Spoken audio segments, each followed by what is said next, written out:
Welcome back, everybody. I just finished recording the first half of the debunking video. So this will be the second half. If we have time, we'll throw some more in.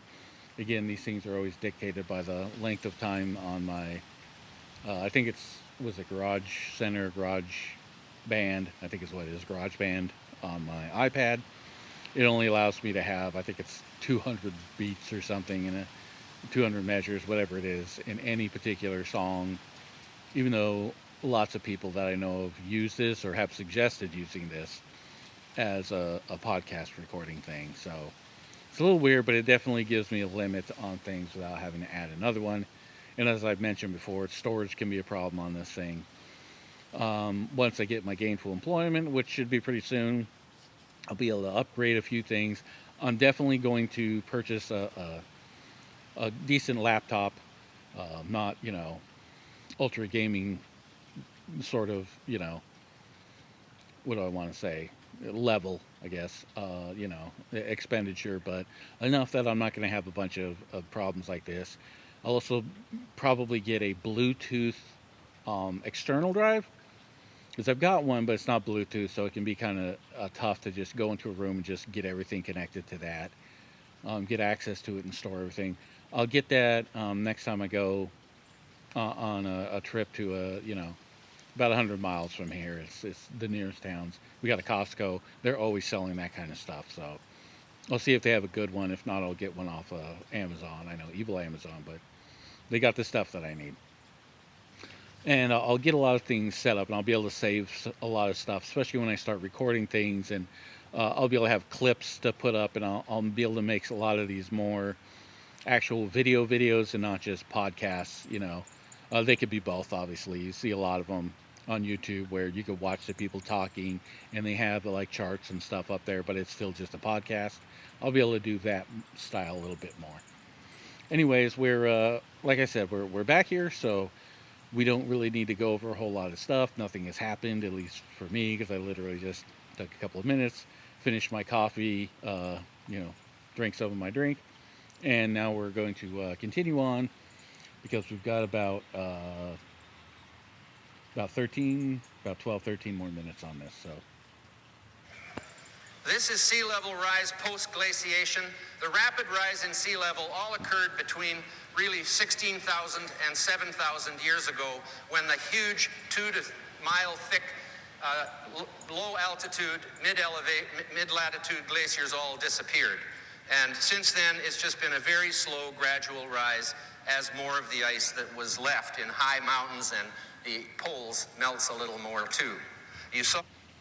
So in other words, the Ice Age ended. It took some time for all these things to kind of just slowly melt as the temperature rose after the Ice Age. And sea level rose because ice melts. Which is basically the same thing everybody who believes in climate change is saying, in saying, hey, we need to warn people that sea level is rising. And again, if his entire point is just, hey, I don't believe man is causing it, it still doesn't matter, because he's explaining that the same thing is happening regardless of whether man does it or not, though it still makes it dangerous and we still need to mitigate it. Just like, for example, the expansion of the sun that's going to probably swallow the earth and basically turn it into a nice crispy little, nugget. Nobody is going to survive that. So the best thing is to find out a way to live through that, escape it, do whatever we're going to do to be able to continue to be alive, people, instead of sit there and let the sun kill us. The fact that mankind isn't causing it does not mean it is not a huge disaster that we need to, figure out and fix. So if that's his entire point, is just he doesn't believe man is doing it, I mean, he's wrong.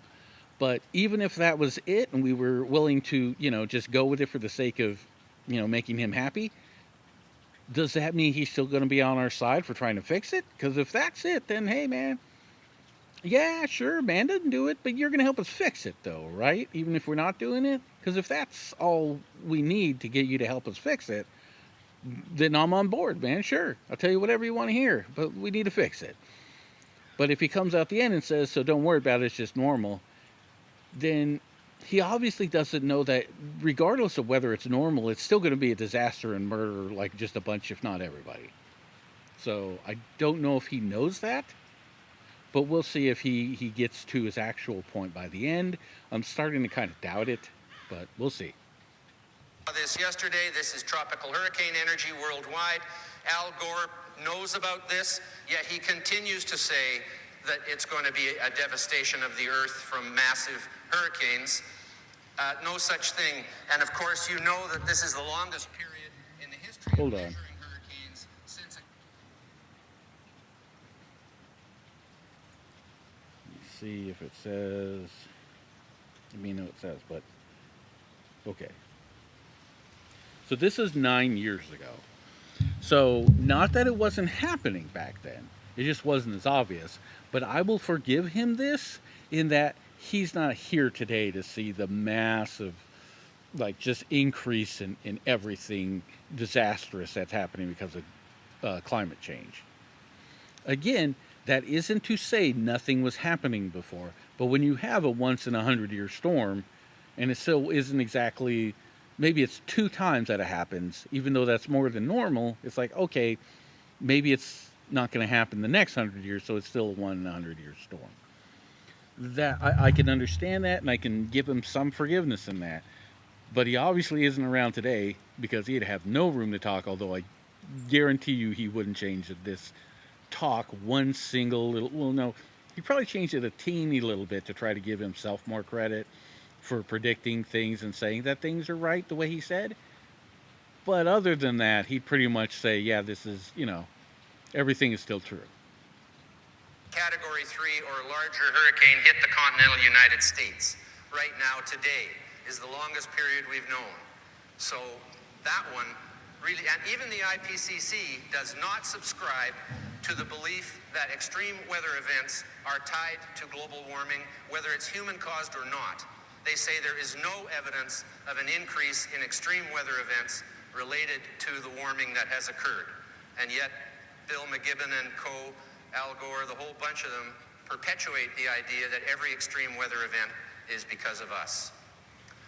This is why we will never be able to predict the future of the climate other than about 3 days out, as John Coleman, who's coming up soon, will probably tell you he knows. It's because of clouds. Water, the most important greenhouse gas, is the only one that occurs in both liquid and gaseous phases in the atmosphere. And the liquid phase of water and the gaseous phase of water, which we call water vapor, behave in completely different way with regard to solar energy. Clouds can reflect the sun back, they can hold the heat in, depending on where they are and how thick they are, and what computer model can predict the pattern of clouds in the world? It's impossible. If it's impossible, why do we have weather predictions? Are weather predictions 100% accurate? No. Are they even 80% accurate sometimes? Not always.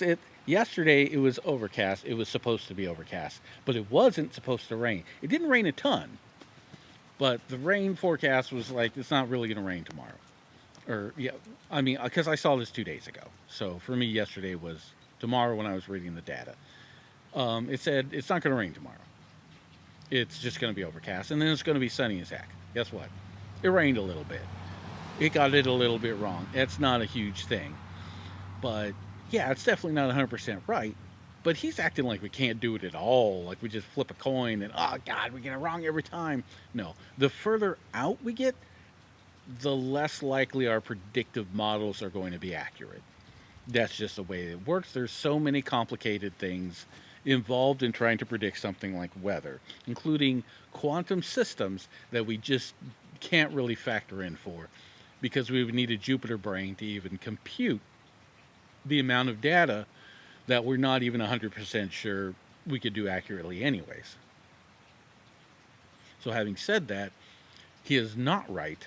We can predict it. We can model it. We did even 9 years ago when he's talking about this. So he's just lying. But the fact of the matter is we can do that. And some of what he's saying is correct. So he's throwing some, tell the truth with many lies or something like that. It was like a line from a song or something. But yeah, basically the greatest trick that the devil pulls is telling you the truth, or it's a mix between a couple of different phrases, but that's essentially, one of the sayings is the best trick, the or whatever, the best something that the devil does is to tell you the truth. Um, so he's giving you some truth so that you're like, oh yeah, yeah. I mean, I've heard that. Yeah, even scientists say that. Yeah, but then he's mixing it with other stuff that he didn't say. So you go, well, he said the other thing that the scientist said, so therefore what he's saying is true. But it's not. We can definitely predict clouds, water vapor, rain. Our predictions are not 100% accurate. They're not, we can point that there's going to be 100 raindrops instead of like 5. Like, sure. But we can definitely factor this in. We definitely know the percentage of water vapor that's in the air. We know the percentage of water, period, no matter what form it's in the air. Light definitely gets affected by moving through a medium like water or water vapor. So yes, light does behave slightly different. It gets bent, refracted, and stuff. So there is some differences in the way light interacts with a medium. So yeah, absolutely. So he gives you that science and then builds a lie on top of it. That is why we will never be able to predict the future of climate, and clouds are the wild card, and many people believe that as the earth warms and more water evaporates off the sea, it will be cloudier and wetter, and that will reflect more sunlight back. In other words, there will be... No, it won't reflect more sunlight back. It traps the sunlight. And we're seeing that right now. Floods in places like the Middle East, where usually they just have like, decades long droughts, and now they're drowning. Atmospheric rivers that just flooded, like I think it was San Francisco and places like that. We've had atmospheric rivers go through here. I have a little short, I think it is. I think I have that, or maybe it's just a short video. I don't know how it went up. Of an atmospheric river when it came through here, because it was kind of a big deal. Because it was like atmospheric river. That sounds, not to say it's the first or ever, but just my awareness of it was to the extent of an atmospheric river. That sounds pretty intense. And so I took a little video. I mean, it's a hard rain. Not that I've ever never seen a hard rain before, but you could see it just pouring down out there.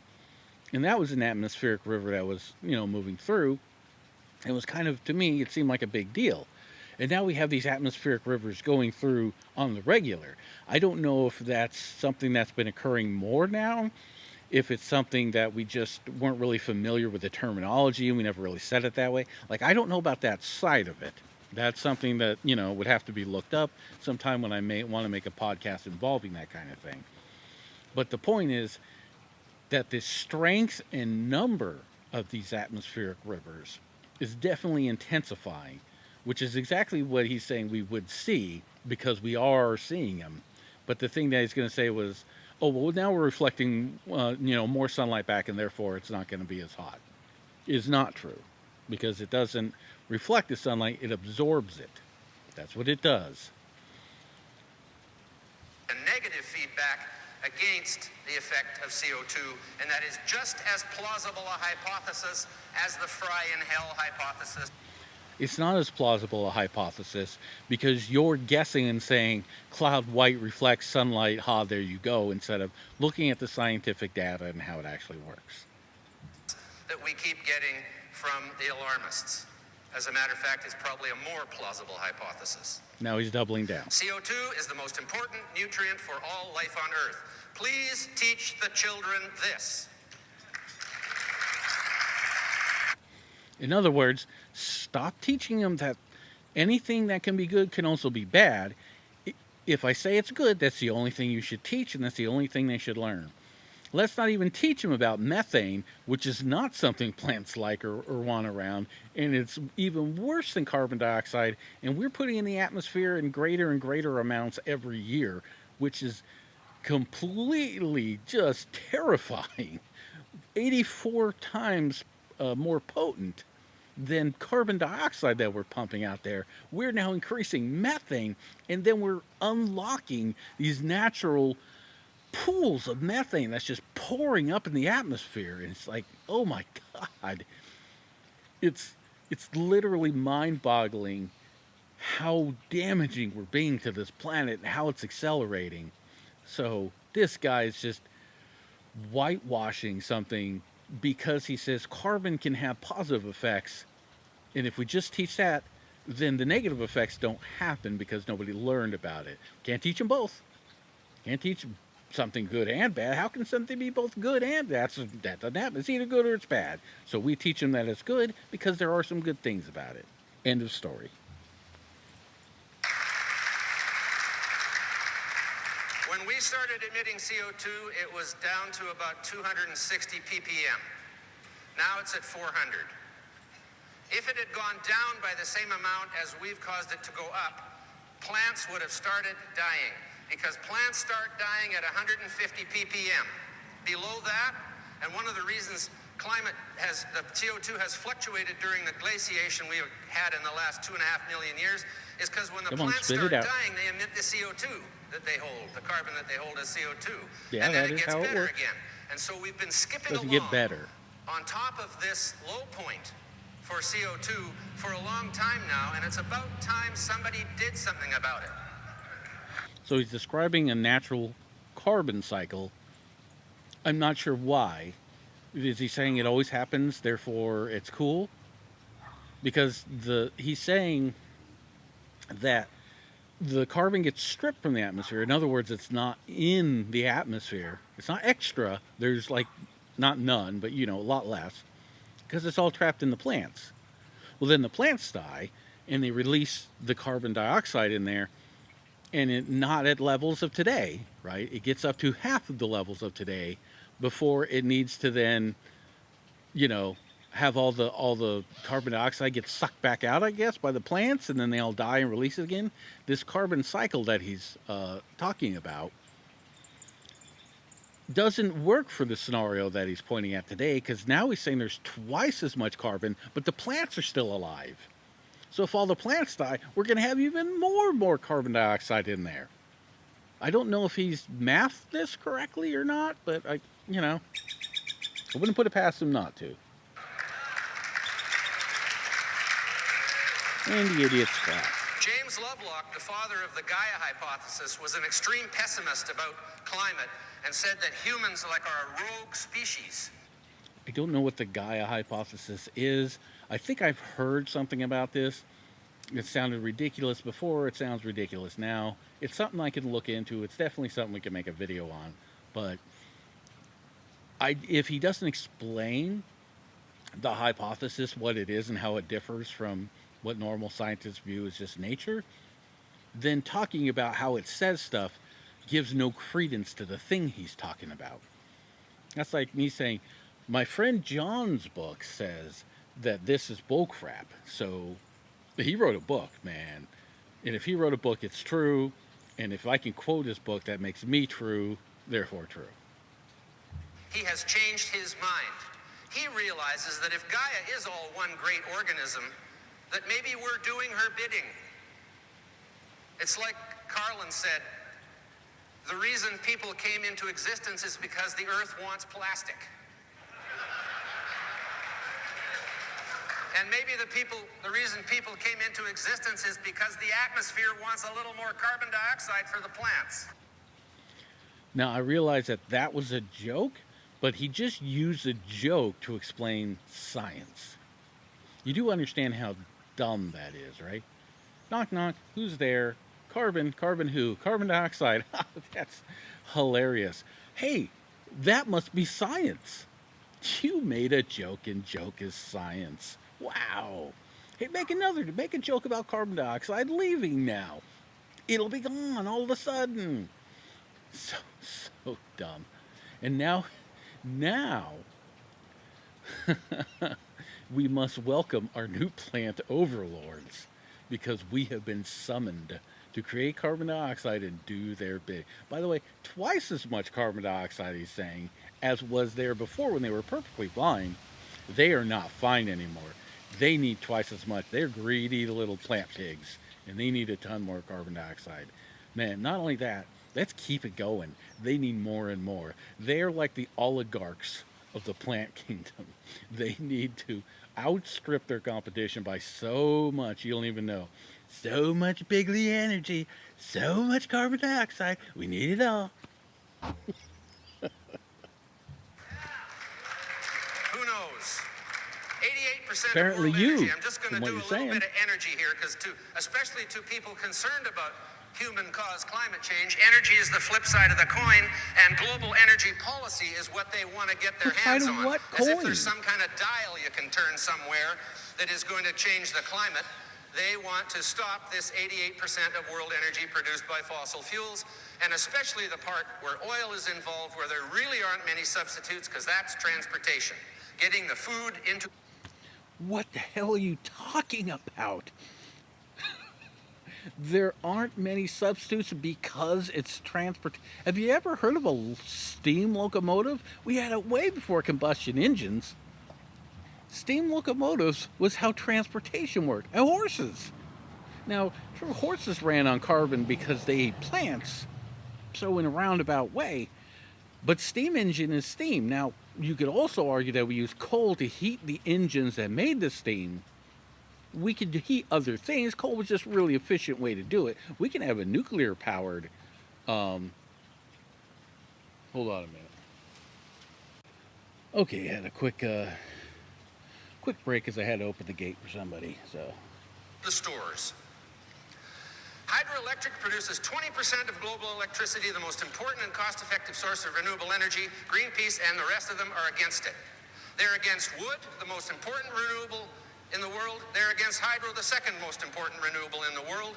And between the two of them on an energy side, it adds up to about 85% of all the renewable energy in the world, and they're against it, even though it's reliable, cost-effective, etc. yeah,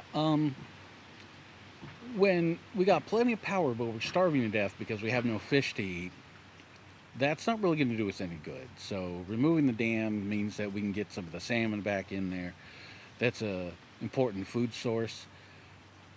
Just the environment in general, keeping that healthy is good for keeping other members of the animal, the food web, the tropospheres, healthy and able to survive. So he's leaving all of that stuff out. This supposed ex-member of, and I'm saying supposed, I'm sure he was, but supposed is, and then he acts like he was really this dedicated person, and now all of a sudden he doesn't believe any of the damn things that they believed, even if they go about doing the things that he, in a way that he doesn't agree with anymore. He doesn't have anything even connected to the things that Greenpeace are fighting for. He doesn't mention any of that kind of stuff, even though, having been a member of Greenpeace, he knows that kind of stuff, or at least has access to people who know that kind of stuff, if he himself hasn't heard it, although I'm sure he has, but I obviously don't know for a fact. So he's leaving all of that out to say hydroelectric dams are such this huge big thing. I don't know what the actual percentage is. I see what he's saying it is. It does not necessarily mean that that's true. But the fact of the matter is, if we could make energy by grinding puppies up, I'm not going to want to turn my television on so that you could grind more puppies up to make energy. Saying something makes energy, therefore it's good, and I can't believe people are against it, is a one-sided look at any issue. You always have to look at both sides. Now, a lot of times, like on programs like I'm doing now or other things, you're not really getting both sides necessarily. I mean, this kind of is because it's giving them their side and debunking it. But there's lots of times where we'll talk about something and we're not necessarily giving the other side. But a lot of times that's because we've already looked at the other side and had those discussions, and this is what we've come out with. Whereas he is very careful not to give the other side. Even when he says something, you almost hear him try to say, and I know there's the environment things, but I don't give a crap. But he's not, and he's kind of just catching himself and other stuff, you know? So he's almost stumbling over his own whoops, almost said fish and environment. I don't want to do that because that's triggering to people. I just got to say, duh, electricity, that's good, right?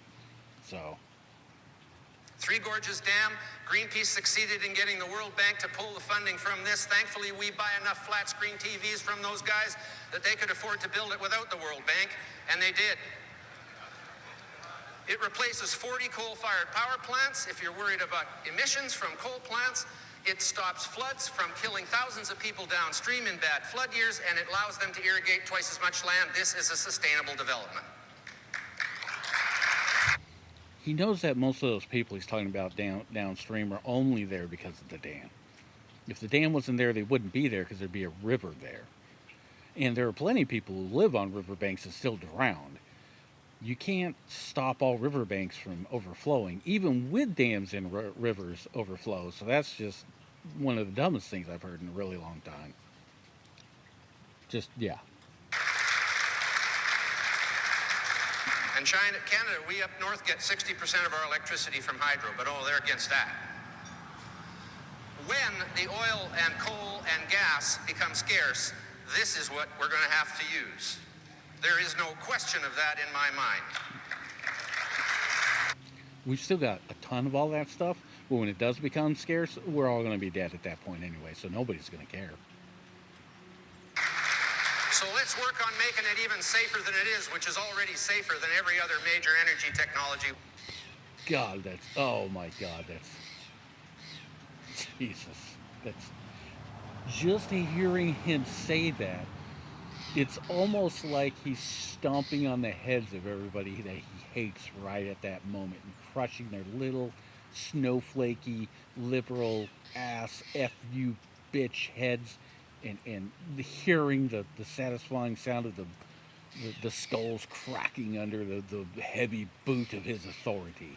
You could literally hear that with all the things he said in the so many the pile of affirmation that he just spewed out of his mouth.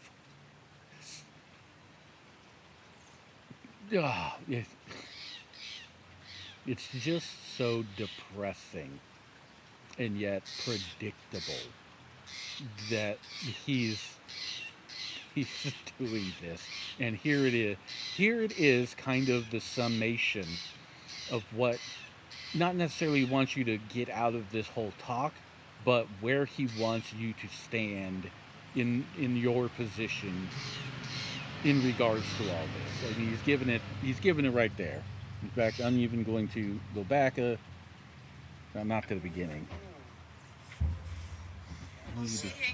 Oh, that's a hydro, but oh, they're against that. Okay. When the oil and coal and gas become scarce, this is what we're going to have to use. There is no question of that in my mind.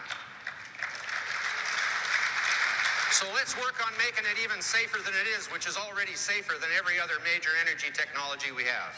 That's Jesus. 21 countries producing 15%. This used nuclear fuel that they want to dump in Nevada is actually one of our most important future energy resources. We know how to do it. Fast neutron reactors. So they don't want to dump any of that crap. They do need places to store it, but the image they're showing is concrete casks, which are already storing it. They don't need to move those anyplace. They're perfectly fine right there, but they will need more if they need to store more. But we do have nuclear reactors that will just take that and make more energy. But the problem is it's not cost efficient to do it that way, even if it's environmentally friendly, so they're not doing that. They already have power plants that are set up to do that. They need to update these things because, standards and safety have changed because of our information and knowledge of how things work have changed. So they definitely need to redo some of this stuff and bring it back online. In fact, I think they're working on one. I know one country is working on trying to get one of these open. I don't remember if it's us or who it is, because I saw a video recently. But those things can be used to make more energy. They're not even just a waste if we don't want them to be. And yet he's saying that this thing that I think over its entire lifetime has cost like maybe 10, again, I don't have the number, but it's like 10,000 people total in its entire lifetime of use, nuclear power, as opposed to over 100,000. It was more than 100,000, but I'm just saying that because just those figures, 100,000 annually every single year that goes by. Another 100,000 people die in the coal and oil industries. The Russians have 2 of them running on the Caspian Sea. They just sold 2 to China last year. This is where we go. But we got lots of coal and oil and gas right now, and it's cheaper than doing this, so maybe it'll take a while. But you know what? In 300 years from now, all of the fission products in there pretty well will be decayed, and then it'll be just the good stuff left. So it won't matter if it takes 300 years before we start using that. But there is 5,000 years worth of nuclear energy in the 50 years worth of waste, so-called, that we've produced. Nuclear and hydro are the only energy sources that can effectively replace fossil fuels if that's what you're I'm worried glad he's about. for nuclear, but I don't think These are too expensive for the grid. It's a sustainability officer on Long Island described solar panels as a wealth-destroying technology. Yeah, for the rich Here's people. a cost-effective use of solar energy to heat water, especially in sunny places. And this is the wind energy going in the world. It's only rich countries, mainly China in Asia, and then there's Europe and North America, putting all this stuff in. These are things that are going to be left rusting on the ground. Here's what happens with wind energy. One day you have 12,000 megawatts, the next day you got nothing. What do you do on the nothing day? Shut the schools, factories, hospitals, office buildings? Call the battery, dude. Go home? No. You start a coal plant. That's what they're doing in Germany. In Germany, He needs a CO2 t-shirt that emissions says that. and coal consumption has increased for the last 3 years running. What do while you they do? call Dot, themselves dot, the it greenest doesn't matter. energy You country start a on coal Earth. plant. In the United States, because gas is replacing coal in some areas, CO2 emissions have gone down steadily for the last 5 years without any massive government intervention. Greenpeace's fossil fuel dilemma. Their new $32 million ship, they say it's powered by super efficient electric motors and the wind. Powered by the wind. As if the wind is powering the super efficient electric motors. Here they are protesting a coal plant being built on the shores of the Netherlands with all these wind So farms is he around saying it. they're lying? And Greenpeace says you should be like us. You should power yourself with the wind. Don't build that coal plant. What's in the basement of that boat? 2 big diesel engines. That's how they power the super efficient electric motors. And if the wind isn't blowing, they have to fire them up. Or if it isn't blowing in the direction they want to go that day, they have to fire them up. I think it's a This hybrid is called sail technology. assist. And those windmills are wind And even assist. a sail assist is better for the coal than plant. just the fuel. When the wind you is not blowing. seeing that? When it isn't, turn on the coal plant, just like Greenpeace turns on their diesel engines. Here's Greenpeace protesting a Russian oil rig with an oil-powered ship, saying we must end our addiction to oil. Is this hypocrisy? I think so. No, Now because let me you just can't talk really for a just moment get about out something there in my with a country that is being sailboat, denigrated and demonized especially around the world. depending on the And that is conditions. the Canadian oil sands. And here's one of the upgraders there, which turns dirty bitumen oil taken off the sand. They are cleaning the sand in the world's largest natural oil spill. When the Rocky I Mountains believe that heaved was up, the a oil that was in judgment deep that made them do formations that, flowed not because out, they're such out good into people. the sands of the prairies, which is a former ocean bottom. And there it is near the surface now. But it's got to be cleaned up. Just like a gas station when a little fuel leaks out of the tanks underground. You know, Little makes the fuel. oil in the dirt thing. It costs $1 million to clean one of those up. We're making a profit cleaning up the oil off the sand in Canada. Here's what oil sands mining in Canada looks like. It's a dirty business. It's true. It doesn't look too pretty when you open up the earth to get the sand out. But here's coal mining in the United States, which produces 15 times as much CO2 emissions as all of the oil sands in Canada. So is this a And Canada I know versus that the they're United targeting States this thing? down here too, but Is that what he's doing? that there looks like pretty good energy to me. Here's a map, Google Earth, showing the western half of Canada, therefore about half the boreal forest of Canada. They say that the oil sands is destroying Canada's boreal forest. You can see it there, barely. It's like a pimple on an elephant. And there's Edmonton, where you can see Edmonton down there too. When are they going to reclaim Edmonton? Or Las Vegas, for example? When are they going to turn this back into a A desert lot of stuff that ecosystem? I do not Because know in what the he's oil talking about, so sands, I'm not every really going square to inch of speak on disturbed it. land must It all by sounds law be pretty put back suspect to the a way he's native saying it, ecosystem, as this I don't piece know enough, has, I'm not going to as really this say anything. tailings pond, which looked pretty damn ugly when the operation was going on, but once they finished with that tailings pond, they turned it into a bison pasture run by the First Nations Indian people who live nearby, getting $85 million a year from the oil sands in First Nations contracts. This And we is turn all reclaimed landfills mining land, into and condos. so is this. That And doesn't as an make it not a ecologist and terrible thing that we're environmentalist doing, for just over because we put 40 a years condo of on my after short it. life, this is good enough for me, and it should be good enough for everybody. I don't mark my standards by what you think is good Thank enough. you very much Sorry. for listening to me this morning. You can follow me on Twitter at EcoCent. No, I can't. I really, even just for the lulls, can't do it. So I appreciate that you're going to plug yourself and your stuff. It's just the way things work. But that's not going to be something that happens. So there you go. This is going to be a shorter, like a kind of a half an episode. Which, maybe some people are thinking this. I was going to do another one, but I got to head out and do a few things. I ended up having a gift card in my wallet I did not know I had there. So we're going to go get a few groceries that we need. But yeah, that was entertaining. I need to wrap this up, get in, let that person know that we're ready to head out and we can go get our supplies. But this was, entertaining, if nothing else, as always. I look forward to doing some more of these. There'll probably just be a big block of these. There'll be big blocks of discussions. There'll be big blocks of the the regular podcast. Just because that just ends up the way I do things here. So if this became a more like a bigger thing that everybody really, we're always about the debunking thing and it's such a separate thing from the other stuff, then I would maybe just pick a day. Like I have metal or music Mondays, but I haven't got a chance to make a lot of those videos for songs that I have.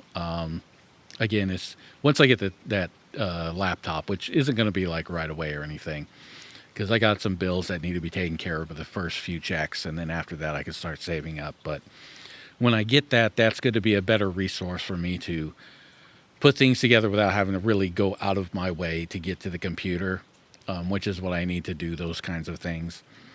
And then I'll be able to put some of those things up a lot more regularly than I'm able to at the moment. So those will definitely come back, but this could definitely be like, I don't know, debunking Thursdays or something like that, or, debunking Saturday or whatever. I would probably come up with something better than that, but maybe I wouldn't. Maybe it's as basic as it needs to be to really get the point across. Anyways, now I'm spending too much time explaining what I'm going to do as opposed to just telling you guys that I will see you in the next one. And, it's always awkward when I don't do my normal outro. I have my normal outro for the podcast.